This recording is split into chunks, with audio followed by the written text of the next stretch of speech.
तमाम शिक्षक शिक्षिकाएं, तमाम हमारे प्यारे छात्र छात्राओं और इस क्षेत्र के आज के इस कार्यक्रम में उपस्थित तमाम हमारे साथी हैं, आप सभी को नमस्कार। आज पारसनाथ कॉलेज, बिल्कुल पारसनाथ का जिक्र आता है तो किसी भी शख्स के सामने गांव की तस्वीर आती है।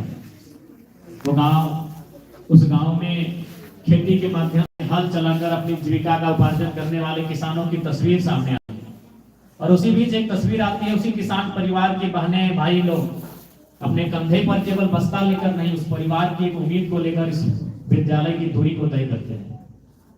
काफी कम उम्र में उनकी आंखों में बहुत लंबे लंबे सपने होते हैं और उस सपनों को पूरा करने के लिए वह एक रास्ता ढूंढते हैं। वो रास्ता आपके शिक्षक होते हैं।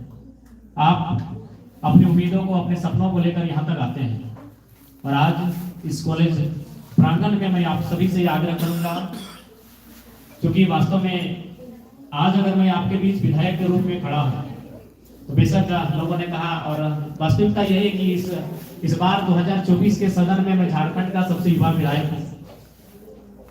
लेकिन मैं युवा हूं इसलिए विधायक नहीं हूं, मैं अच्छा बोलता हूं इसलिए विधायक नहीं हूं, मैं इसलिए विधायक हूं क्योंकि मैंने उस कहावत को पुनः चरितार्थ किया है कि शिक्षा शेरनी का दूध है, जो जितना पिएगा उतना दहाड़ेगा।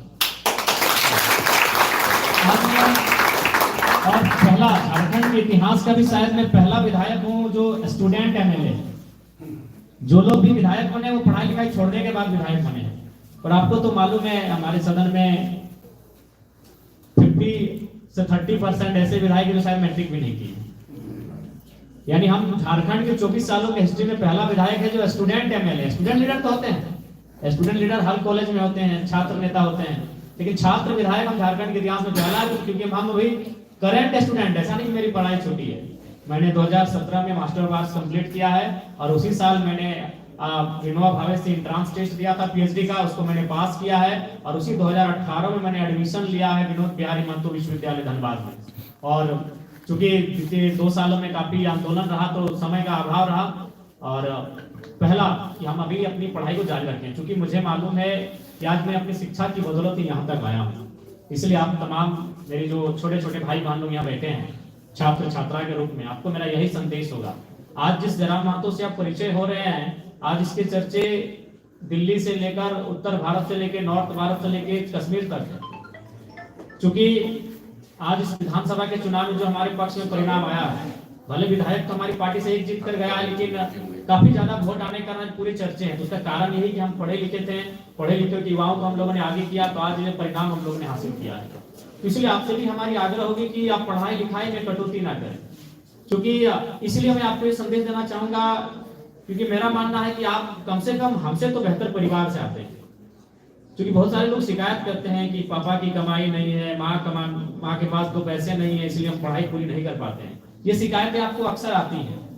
तो मैं आपको बताना चाहूंगा कि आप हमसे निर्धन परिवार से शायद नहीं होंगे। इसलिए नहीं होंगे क्योंकि मेरे परिवार में मैंने बहुत करीब से देखा, जब मेरा परिवार है तो मैं करीब से ही देखूंगा। मेरे परिवार में 20 साल ऐसा बीता है जहां कोई पुरुष मुखिया नहीं, यानी उस परिवार में आप कह सकते हैं मर्द नहीं। मेरे चाचा थे लेकिन दोनों आंखों से अंधे थे, तो घर को चलाने वाले हो नहीं सकते। यानी मेरे परिवार में मेरे जन्म के बाद से जब तक हम लोग बड़े नहीं हो गए तब तक मेरी माँ ने इस परिवार को संभाला। और अभी किस परिस्थिति में आपको मालूम है, जब मेरा पिताजी का डेथ हुआ था उस समय मेरी उम्र मात्र 2 साल थी। और उससे बड़ा दुख का क्या बात था कि मेरा जो छोटा भाई था वो प्रेग्नेंट में, माँ के कोख में था, उसका जन्म भी नहीं हुआ था जब मेरे पिताजी का डेथ हुआ था। मेरे पिताजी जब डेथ हो गए, उसके अक्टूबर में डेथ हुआ था और जनवरी मेरे भाई का जन्म हुआ था, यानी 4 महीना बाद मेरे भाई का जन्म हुआ था। उसी साल पिताजी का डेथ हुआ था अक्टूबर में और मेरे दादाजी का भी डेथ हुआ था शायद जुलाई में। उसी साल में मेरे दादाजी मेरे पिताजी दोनों दुनिया के छोड़ के चले गए। और ट्रेजेडी क्या थी, मेरे से पहले मेरे 2 भाई बहन थे, वो भी काफी कम 1 साल 2 साल के अंदर उनकी भी डेथ हो गई। यानी मेरी माँ जिसने परिवार को संभाला, वो सोच सकते हैं कि किस कंडीशन में होगी। 2 बच्चे, उसका डेथ हो चुका था, उसी साल ससुर जी का डेथ हुआ था, उसी साल वो 28 साल की उम्र में विधवा हो चुकी थी। और उस माँ ने मुझे पढ़ाया, उस माँ ने कभी कंप्रोमाइज नहीं किया। क्योंकि लोग जब आते थे तो बताते थे कि आपका बड़ा बेटा पढ़ने में बहुत तेज है, वो कभी हमको अपना घर का काम नहीं बोली। जहां तक हो सका हमारे लिए 2 पैसा जुगाड़ करके हमको पढ़ाने के लिए कार्य की। तो मैं आपको ये संदेश इसलिए बता रहा हूँ कि मुझे लगता है कि आप जो लोग यहाँ बैठे हैं, कम से कम आपके माता पिता आपको कहीं ना कहीं जुगाड़ करके व्यवस्था करके देते होंगे। तो इसलिए जब भी मन में आपको ये ख्याल आए कि आर्थिक अभाव में आपको अपनी पढ़ाई छोड़ना पड़े, तो एक बार आपको दुनिया नहीं, कम से कम अपने विधायक को याद कीजिएगा, मैं उस जगह से उठकर आया हूँ जहां से लोग सोच नहीं सकते। तो इसलिए कभी भी आप अपना किसी भी बहाना बना करके पढ़ाई को मत छोड़िएगा। ये पढ़ाई आपकी है जो शायद आपको बहुत सशक्त बनाएगी और आपको एक पहचान दिलाएगी। आज उसका उदाहरण मैं हूँ।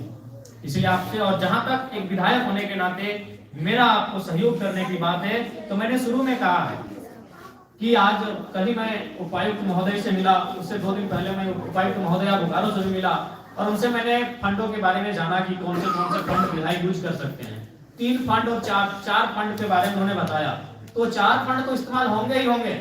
मैं आज आपको विश्वास दिला के जाता हूँ, एक 5वां फंड होगा जो विधायक को आज के डेट में कोई भी अगर स्कूल के टीचर तो उनकी एक सैलरी होती है, कोई अगर पुलिस है तो उनकी सैलरी होती है, तो विधायक की भी सैलरी होती है। मैं वो अपनी सैलरी भी 75% आप लोगों के बीच रख देता हूँ।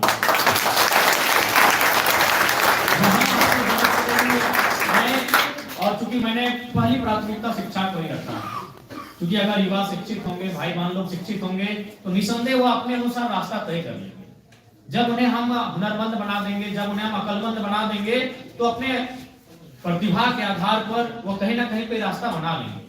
इसलिए आज आपसे, क्योंकि आप एक ऐसे परिवेश में, एक सुंदर वातावरण में पढ़ने के लिए आते हैं, एक शांत वातावरण है, आप अपने आप को, यही आज समय है आपको तपाने का, अपने आप को गलाने का, ये तपस्या का यही समय है, तभी इसका परिणाम आपको भविष्य में दिखेगा।